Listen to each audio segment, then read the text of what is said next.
Hello, and thank you for joining us in our three-part on-demand delivery for retail series. Until now, Australian retailers haven't had the ability to ship direct to customers on demand, and retailers that didn't meet consumer expectations for same-day or even on-demand delivery were left to face a distinct competitive disadvantage. This is the burning industry challenge Shippit and Uber have come together to solve. And in today's episode, we'll be looking into why on-demand delivery and ship from store is not an option, but rather a necessity for retail. I'm incredibly excited to have with me here at Shippit HQ in Sydney, Australia, our Head of Product, Jordan Shamir, and Head of Uber Direct for ANZ, Ben Guja. Jordan and Ben, hello, and thank you for joining us. Awesome to be here. Thanks, Jay. It's great to be here. Okay, so Ben, whenever the conversation turns to on-demand, the first name that comes to mind is Uber. You're indeed synonymous with the service and the now economy. For retail, and in light of the continued e-commerce surge over the last few years, we hear consumer expectations are changing, and it's true, they are. But what does that mean for retail? Is this backed by data? What insights can you share with us? So Uber's seen an unprecedented growth in our delivery business over the last few years. Delivery globally now accounts for 51% of our gross bookings. Demand for deliveries of almost everything from ready-to-eat meals to home improvement items is on the rise.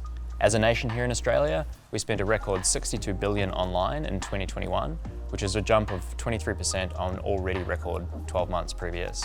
Within Australia, Uber Eats is uniquely positioned to bring in a new era of convenience for Australian households, making it easier to access anything from grocery, convenience, alcohol, right through to pet supplies, and even rides across town. What we're doing with Uber Direct and On Demand with Shippit is bringing the same convenience to merchants and their own channels and customers. Great, thank you. So Jordan, consumer expectations are changing and shoppers want their online purchases faster. That's not the entire story though, is it? Because as we mentioned earlier, ship from store is no longer an option, but a necessity. Can you talk us through that?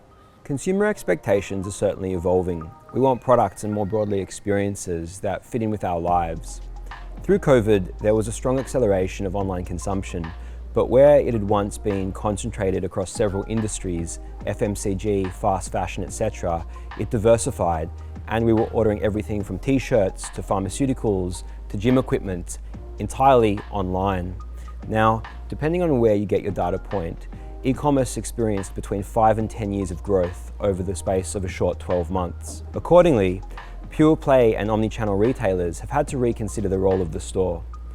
Specifically, how can they offer the best experience to end customers, but also ensure the margin and the unit economics of the product continue to make sense? Through COVID, we saw the rise of the dark store. Stores that were once entirely visited by foot traffic were now generating no ROI, and we certainly saw retailers adapt. How they did this was they repurposed these stores to act like mini fulfillment hubs. Got it, okay. And so what impact does that have on the role of the pick packer? Good question, Jay. Look, that means that the role of the in-store sales team now has to broaden to what traditionally, to your point, would have been the role of the pick packer in a distribution center. I'm now in store serving customers, but I'm also facilitating online orders. So the challenge is to ensure these operations are set up to enable this process and ultimately to exceed customer expectations, regardless of whether they're in-store or ordering online. And there are some significant advantages. Stock can be intelligently allocated to meet demand and ensure a close proximity to the customer. And powered with an on-demand carrier such as Uber, the parcel can be in the hands of the customer, elevating the entire purchasing experience. Right, okay, and it's safe to say that the role of the store will probably never be the same. Post-COVID, the role of the store should never be the same. I certainly expect the shift to online to be sustained from a growth perspective. You even have some businesses like Ocado in the UK, a digital-only supermarket, recognizing that the walk-in experience may give way to the online experience. So they're optimizing their supply chain entirely around delivery. Okay, let's now talk about two further benefits of on-demand delivery, specifically for retail: customer experience and conversion rates. Ben, how does on-demand delivery improve customer experience and why is that so important? What we're finding is customers' expectations are shifting on both speed and transparency when they order delivery. With on-demand delivery with Uber, we provide real-time tracking of the order's location to the customer, an experience most are familiar with from using Uber Eats. By enabling on-demand from store, retailers are also able to access a competitive advantage that some pure-play e-commerce players can't. because they have proximity to the customer. You can enable a much faster delivery option from store to door than you can from a DC in Penrith. We've also seen in a study from 2018 that opening a new retail location in a geography can lead to up to a 37% gain in overall traffic to a retailer's website. Combining this with on-demand and faster delivery, we believe leads to a really exciting, unique customer proposition in this market. Jordan, over to you. And I guess the question now is, how can on-demand delivery influence conversion rates at the checkout? It's long fascinated me that e-commerce businesses invest heavily in conversion funnels and checkout optimization.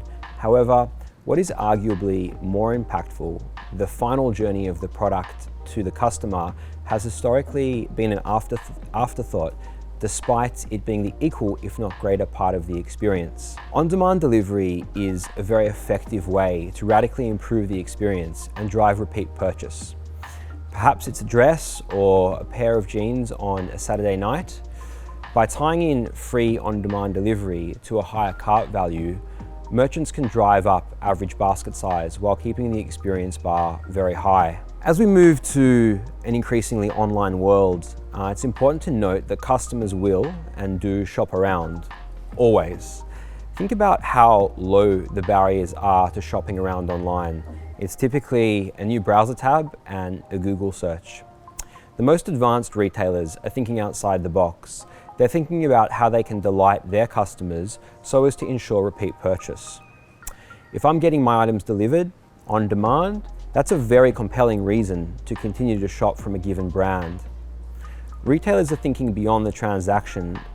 They're thinking about the cost to acquire a given customer and the value of that same customer over the life of that customer's purchases.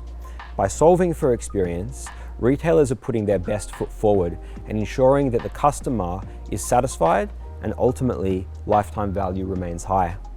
Interesting, thank you. And does this mean that there is a risk of customers going elsewhere? Absolutely. The shift has already started. Over the past 12 months on the Shippit platform, we've seen a marked increase in the amount of on-demand delivery volume to the tune of about 250% over the past 12 months. As retailers with bricks and mortar networks get better at dynamically allocating stock, at facilitating parcels through their stores, we can certainly expect this number to grow.